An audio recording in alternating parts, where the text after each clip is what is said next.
Hello friends, welcome to my channel Gyan Saar. तो आज की वीडियो में हम पढ़ेंगे महाजनपदों का उदय। जैसा कि आप सभी लोग जानते हैं कि हम लोग खान सर की पॉकेट जीके जो बुक है उसको पढ़ रहे थे, है ना। तो उसमें हम लोग एंशियंट हिस्ट्री को पढ़ रहे थे। तो आज का टॉपिक है महाजनपदों का उदय।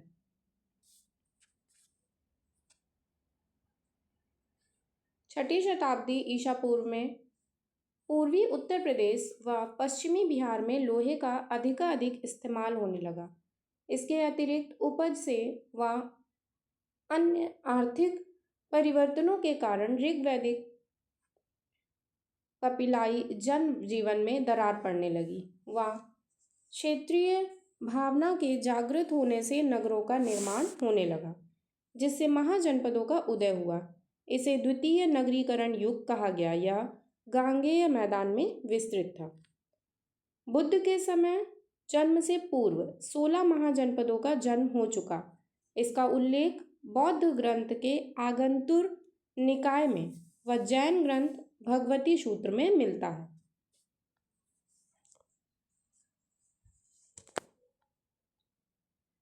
फिर है महाजनपद, राजधानी और क्षेत्र।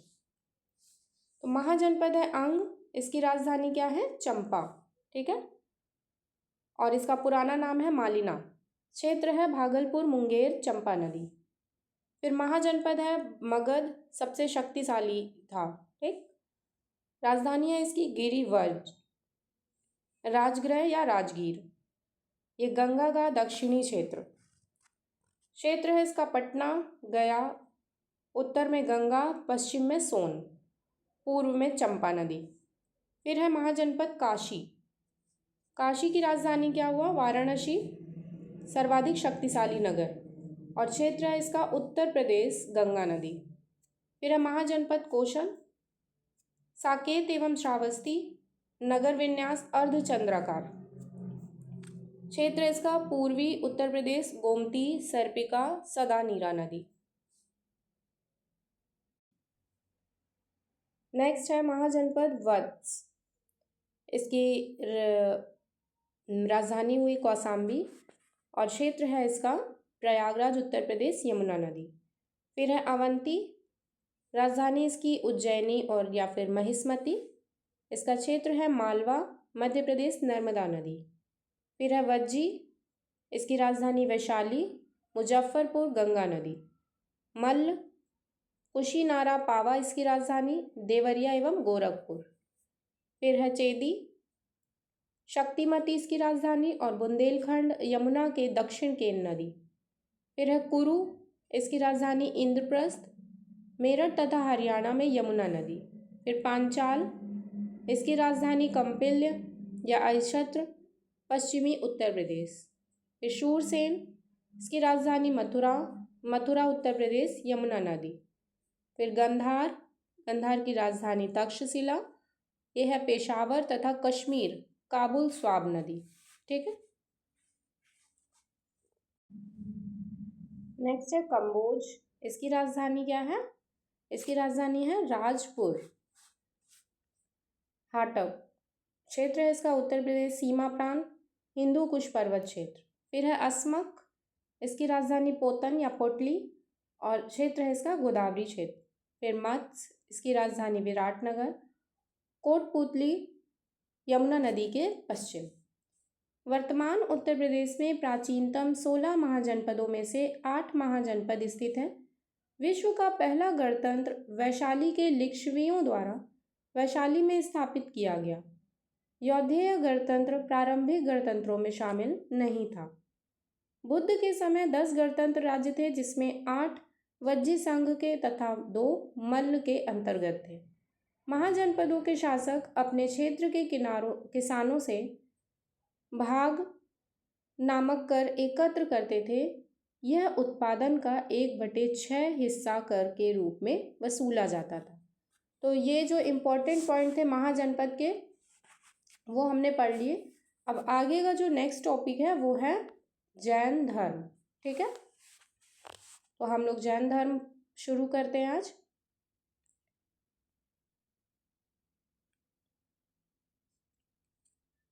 जैन परंपरा के अनुसार इस धर्म में 24 तीर्थंकर हुए। तो कितने तीर्थंकर हुए? 24। इनके पहले तीर्थंकर एवं संस्थापक ऋषभदेव थे। तो पहले कौन थे? ऋषभदेव। इनका जन्म स्थान अयोध्या था। अंतिम 24वें तीर्थंकर महावीर स्वामी थे, जिनके अनुयायी निर्ग्रंथ कहलाते थे। तो जैन धर्म में टोटल तीर्थंकर कितने हुए? 24। पहला कौन थे? पहला तीर्थंकर या फिर संस्थापक किसे कहा गया? ऋषभदेव को। ठीक है। इनका जन्म कहाँ हुआ था? अयोध्या में। और अंतिम 24वें तीर्थंकर कौन हुए? महावीर स्वामी। इनके अनुयायी जो होते थे उनको क्या कहा जाता था? उनको कहा जाता था निर्ग्रंथ कहा जाता था। ठीक है। इनके 21वें गुरु नेमिनाथ जी व 22वें गुरु अरिष्टी नेमी थे। 21वें गुरु कौन थे? नेमिनाथ। और 22वें कौन थे? अरिष्टी नेमी। केवल 23वें एवं 24वें तीर्थंकर की ऐतिहासिक जानकारियाँ मिलती हैं। जैन धर्म के 23वें तीर्थंकर पार्श्वनाथ जी थे। इनका काल महावीर स्वामी से 250 ईसा पूर्व माना है व इनका जन्म वाराणसी उत्तर प्रदेश में हुआ। जैन अनुश्रुतियों के अनुसार पार्श्वनाथ को सम्मेद मानक पर्वत पर ज्ञान प्राप्त हुआ। महावीर स्वामी जैन धर्म के वास्तविक संस्थापक माने जाते हैं तथा महावीर स्वामी का जन्म 540 ईसा पूर्व में वैशाली के कुंड ग्राम में हुआ था। यह बिहार राज्य में स्थित है। तो महावीर स्वामी का जन्म कहाँ हुआ था? वैशाली के कुंड ग्राम में। कहाँ स्थित है? बिहार राज्य में। ठीक है। इनके बचपन का नाम वर्धमान था। इनके पिता सिद्धार्थ जो ज्ञात्रक कुल के राजा और माता त्रिशला थी जो लिच्छवी शासक चेटक की बहन थी। इनकी पत्नी यशोदा एवं पुत्री अड़ोजा प्रियदर्शिनी थी। इनके बड़े भाई का नाम नंदीवर्धन था। इन्हीं की अनुमति से महावीर ने गृह त्याग 30 वर्ष की उम्र में किया। नेक्स्ट पॉइंट है 12 वर्षों तक लगातार कठोर तपस्या एवं साधना के पश्चात 42 वर्ष की आयु में महावीर को जंबिक ग्राम के पास ऋजुपालिका नदी के किनारे एक साल वृक्ष के नीचे कैवल्य की प्राप्ति हुई। तो इनको 12 वर्ष की तपस्या के बाद कितने वर्ष की आयु में? 42 वर्ष की आयु में। कौन सा वृक्ष था? वृक्ष था साल वृक्ष के नीचे और गांव था जंबिक ग्राम। ठीक है। और नदी कौन सी थी? ऋजुपालिका नदी के किनारे इन्हें क्या हुआ? कैवल्य की प्राप्ति हुई। कैवल्य प्राप्त हो जाने के बाद महावीर स्वामी को जिन विजेता, जितेंद्रिय, अहर्त पूज्य एवं निर्ग्रंथ बंधन रहित जैसी उपाधियां मिली। बौद्ध साहित्य में महावीर स्वामी को निगंड यानी नाथ पुत्र कहा गया। महावीर स्वामी ने सर्वप्रथम 11 ब्राह्मणों को उपदेश दिया जिन्हें गणधर कहा गया। महावीर ने उपदेश प्राकृत भाषा में दिया। महावीर स्वामी के प्रथम शिष्य जमाली उनके दामाद थे। तो महावीर के जो प्रथम शिष्य थे वो कौन थे? जमाली। वो उनके कौन थे? दामाद। पहला विद्रोह महावीर के विरुद्ध में जमाली ने किया। जैन धर्म की प्रथम भिक्षुणी नरेश दधिवाहन की पुत्री चंपा थी। तो इनके जैन धर्म की जो प्रथम भिक्षुणी कौन थी? वो कौन थी? चंपा। महावीर स्वामी के भिक्षुणी संघ की प्रधान चंदना थी। महावीर की मृत्यु के पश्चात गणधर सुधर्म आर्य सुधर्मा जीवित था। तो सबसे पहले प्रथम शिष्य कौन हुए इनके? जमाली हुए। ठीक है। और प्रथम जो भिक्षुणी हुई वो हुई चंपा। ठीक है। और महावीर स्वामी के भिक्षुणी संघ की प्रधान कौन थी? चंदना थी। फिर आगे चलते हैं। 72 वर्ष की अवस्था में 468 ईसा पूर्व बिहार के पावापुरी राजगीर नालंदा में महावीर की मृत्यु निर्वाण हो गया। मल्ल राजा श्रस्तिपाल के राजप्रसाद में। तो इनका कब? 468 ईसा पूर्व में बिहार के पावापुरी में इनका क्या हुआ? निर्वाण हो गया। फिर संथरा व अनवर्थकी या निष्प्रतिकार मर मरवैकुंठ संलेखना जैन समुदाय का एक धार्मिक संस्कार है। जैन धर्म में संलेखना से तात्पर्य है उपवास द्वारा शरीर का त्याग।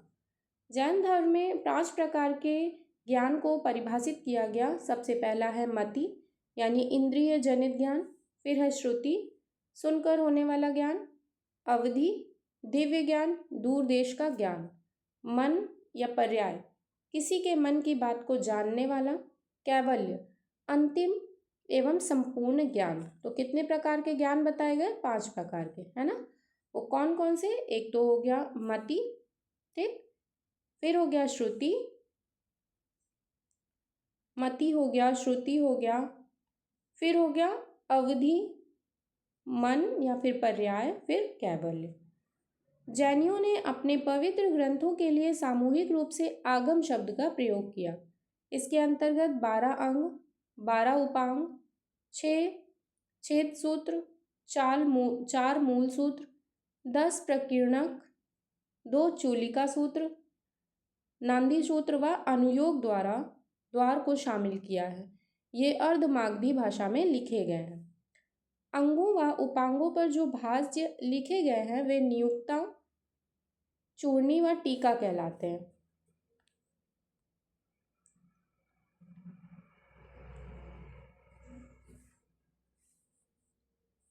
फिर है जैन धर्म के अनुसार जीव को अनंत चतुष्ट प्राप्त होने पर वह अनंत ज्ञान, अनंत दर्शन, अनंत वीर्य यानी बल, अनंत आनंद सुख की प्राप्ति कर लेता है। पार्श्वनाथ ने 4 महाव्रत तथा महावीर स्वामी ने 5 महाव्रत ब्रह्मचर्य दिया है तथा महाव्रतों को 2 भागों में बांट दिया। नंबर 1 है आड़ुव्रत जिसको गृहस्थ या आदमी के लिए, और 2 है महाव्रत, ये मुनियों के लिए। 5 आड़ुव्रत क्या है? सत्य, अहिंसा, आस्तेय, अपरिग्रह या ब्रह्मचर्य। जैन धर्म के त्रिरत्न क्या है? सम्यक ज्ञान, सम्यक दर्शन, सम्यक आचरण, ये हो गए त्रिरत्न। जैन धर्म के सप्तभंगी ज्ञान के 2 अन्य नाम कौन कौन से हैं? एक है अनेकांतवाद और दूसरा है स्यायवाद। तो अनेकांतवाद क्या है? यह जैन दर्शन का तत्व मीमांसा सिद्धांत है। तो जैन दर्शन का तत्व मीमांसा सिद्धांत कौन सा होगा? अनेकांतवाद, ठीक है। फिर यह जैन दर्शन का ज्ञान मीमांसा सिद्धांत कौन सा होगा? स्यायवाद। यह आपको याद रखना है कि तत्व मीमांसा सिद्धांत है अनेकांतवाद और ज्ञान मीमांसा सिद्धांत है स्यायवाद। जैन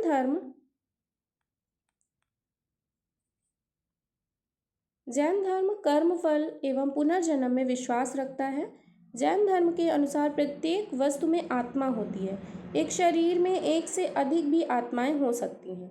मथुरा एवं अमरावती शैलियों में जैन धर्म से संबंधित मूर्तियों का निर्माण करवाया।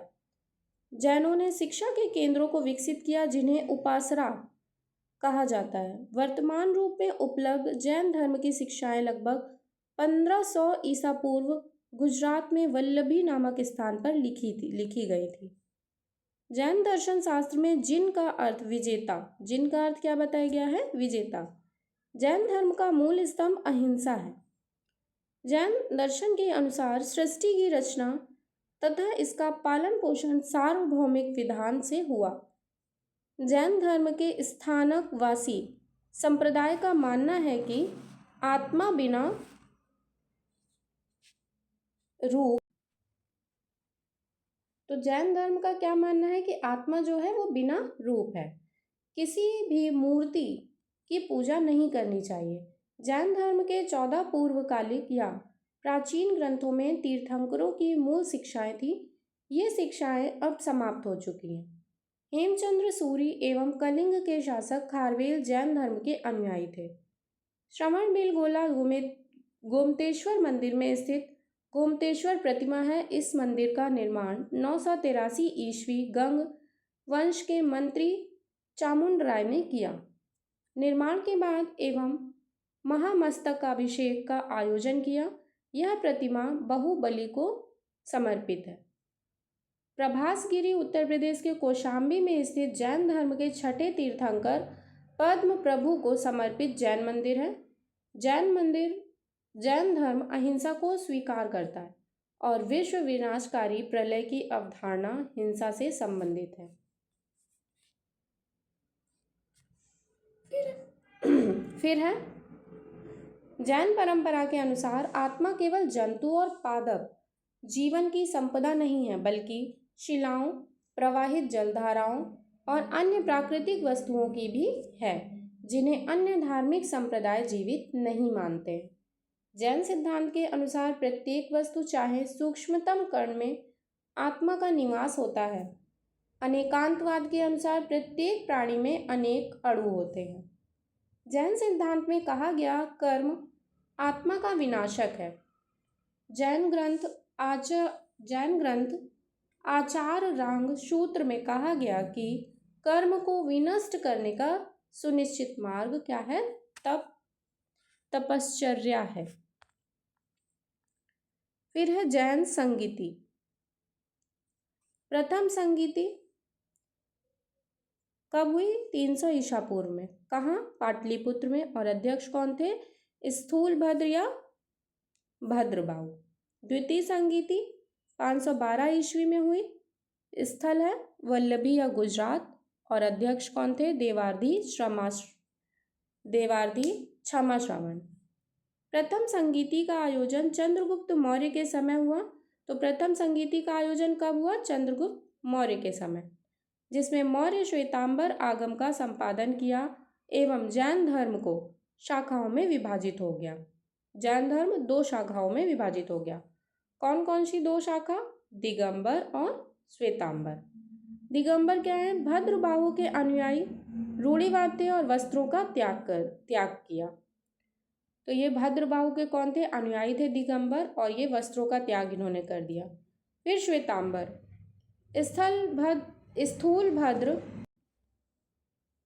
श्वेतांबर कौन है? स्थूलभद्र के अनुयायी सुधारवादी थे, वस्त्रों का त्याग इन्होंने नहीं किया।